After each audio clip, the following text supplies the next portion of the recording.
Здравейте, приятели! С радост ви съобщаваме, че Национална образователна програма Билгария е готова да съдейства на всеки един от вас, който реши да опознае по-добре покритосеменните пшеници и по-специално лимеца и да проучи всичко относно тях.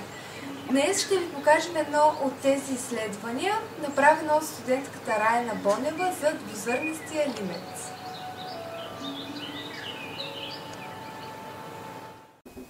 В каварна сме в дома на Владимир Бонев, един от големите производители на зърно в Добруджа.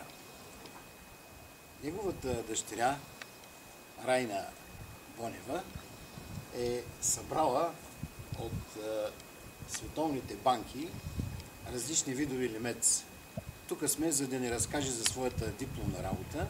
Тя е студентка по агрономство в Варненския технически университет. Здравей, Райна! Здравейте! Тая сбирка е много интересна за Билгария. Да. Как би се представила ти? Ами това значи... Това е част от, от моя труд. от твоя труд. Да. Това са 26 образци лимец, двузърна с диви формица, които съм ги изследвала и всички имат различни показатели. Генетичната им Те са тетраплоиди. Тетраплоиди са. Тук трябва да кажем, че има три вида покритосеменни пшеници. Диплоида еднозърнест лимец, тритикум монококум, тетраплоида двузърнест лимец и спелта. Тук в момента не можем да покажем спелта. Разкажи ни повече за своята работа. Ами, понеже с моите преподаватели от Добруджанския земеделски институт на университета и те им предоставяха любезно по определен брой семена от всеки вид от лимеца. И аз ги засадих. Изследвах първо биохимичните им стойности, като протеини, характеристиките на класа, на самата морфология. След това в продължение на една година изследвах от кои болести се нападат. Установих само от септориоза, само при някои видове.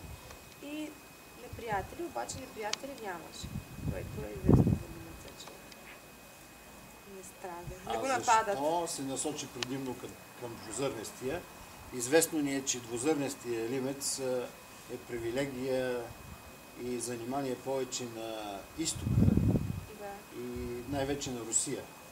Спелтата на Западна Европа, а еднозърнестия лимец е добър и интересен за хората от Балканите. Да, ами може би, понеже сме в този край Добруджа, и затова и материала, който имах предоставен, беше двузърнест. Има по-голямо разнообразие от видове, които може да се наблюдават. Може ли да покажем отблизо и да разкажем нещо за този най-тъмния, почти черен, двузърнест лимец? Да, този е доста интересен. При него усилите също виждаме, че не са в характерния светъл цвят, а също са тъмни. Тук... Каква е причината за потъмняването? Ами, причината е в природата. Съм описала всеки вид какъв цвят е, от цвят на усила и цвят на гумите и плъвчетата. Всеки е различен в цветова гама, но този е най-интересен. Също така има и доста тъмно-виолетови зърна в един от видовете, които също са рядко срещани. А от кои себенни банки си ги получила? Ами, значи те са получени от Сирия, от генетичната банка. Там е доста голяма и имат доста материал. Можем ли да покажем един клас? Да, може. За да види зрителя как излизат две. Изберете си един. Ето този ще използвам, че е счупен.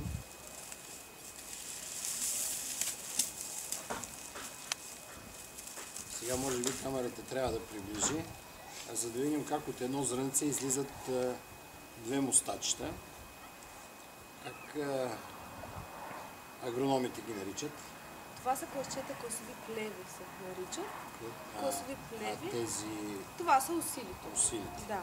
А отгоре са глумичките. Значи трябва да покажем как от едното зърно излизат два усила което е основната и главна характеристика на тетраплоида. Ако от тук излизаше един усил, тогава ще да има монококум, тритикум монококум или еднозърнест лимец. Знаеш ли някои други разлики характерни в употребата на тези зърна от двузърнестия и еднозърнестия лимец? Значи за употребата за еднозърнестия разлики, вие ще кажете, понеже сте тясно свързани. Аз мога да кажа с пшеницата какви привилегии има, които аз съм. Нека да изредим тези привилегии на лимеца от пшеницата. Да, значи при лимеца съдържанието на протеин в тези точно образци, които аз съм изследвала, варира от 10,6 до 28,9% съдържание на протеин. При пшеницата, при зърнените култури е в средно около 7%, при фасула и лещата е около 25% и най-високо е при соята 35%, като с това показваме, че лимеца има доста високо ниво на протеини с бобовите култури. Една част от протеините е глутена. Какво е приблизителното съдържание на глутена в този?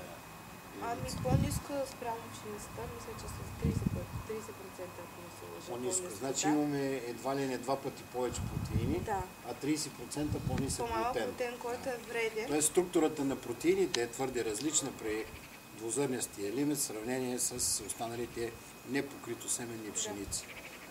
Също така съм срещала като факт при храненето на животните с комбинирани фуражи. Там се препоръчва процента на пшеница в фуража да бъде до 20-25% максимум, защото в пшеницата съдържа, казахме, глутен, който затруднява работата на храносмилателната система на животните, създава вискозитет в тлата им и с това може да се наруши дейността.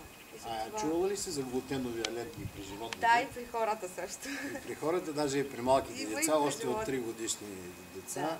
Онея, които използват хибридна пшеница в хляба, а този хляб е твърде наситен с глутен, а те пък от своя страна са чувствителни към него, попадат в тая графа алергични към глутена. Доста разпространено става тази алергия. Тук си събрала колко вида от двузърнестия лимец? 26 вида са сме ги изследвали. Като започнахме от 50 семенца, някои видове, някои от 80, точно определена бройка беше. Ти ги проучваш и за своята дипломна работа? Да. Кой от тях се оказа най-интересен за теб в твоите проучвания? Те са, понеже нямат точно име, всеки се води с сериен номер. Те са образци. Но това са диплоиди, тетраплоиди, които са получени на базата на кръстоска с дивите треви. Да, те са диви форми са. Може ли да се каже, че те сами са се възпроизвеждали и са стигнали до наши дни? Да. Природата сама. Това е едно богатство. Ти можеш да направиш своята малка изложба на лимец в света. В света, да. Чак света, но ще се радвам да го запазя и да го разпространя, понеже е много ценен. Рядко се среща. Благодарение на вас. Райна Бонева, можем да кажем, че тя е един от младите агрономи на България, който единствен притежава толкова много видове двузърнест лимец. Ако някой би искал да научи повече за тази култура, може да потърси този красив дом на брега на морето или твърде далеч от брега, но над морето в Каварна.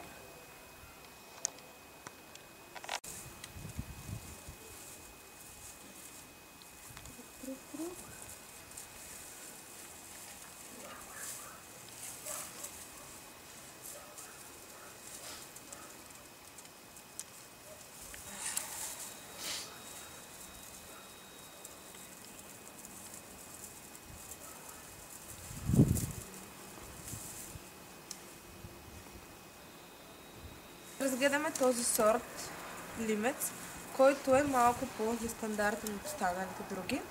При него наблюдаваме, че класът е по-издължен. Темената в него са изпълнени добре. Цветът на гумите черен, също те са овласени. И интересното е, че усилите също са тъмни, за разлика при другите по-характерен сортове. Димец, усилите са със светъл цвят, тук са тъмни. Дължината на класа варира между 11 и 11,5 см. Той е добре изхранен, за разлика от този, който има по-малка кълняемост този вид и сравнително нисък добив съм получила от него за тези двата сравнени. Но този пък е по-едър като клас, но е по-сбит клас. Също той е овласен. И друг да ви покажа. Ето този, той е с доста по-тънък клас от този черния и по-дълъг от този, който е по-сбития. Добре подредени са всички класчета, ясно изразени са. Височината на стеблото е около 60-70 см, за разлика от този. Другите са долу-горе с сходна морфология, като също тук имаме и друг вид димец, който е с по-разперени класчета. Той е с доста по-голяма тежест на класа. Има повече семена в един клас. Те варят около 50-60, за разлика от някои други, които са около 10, 15, 20. Това са по-големи са границите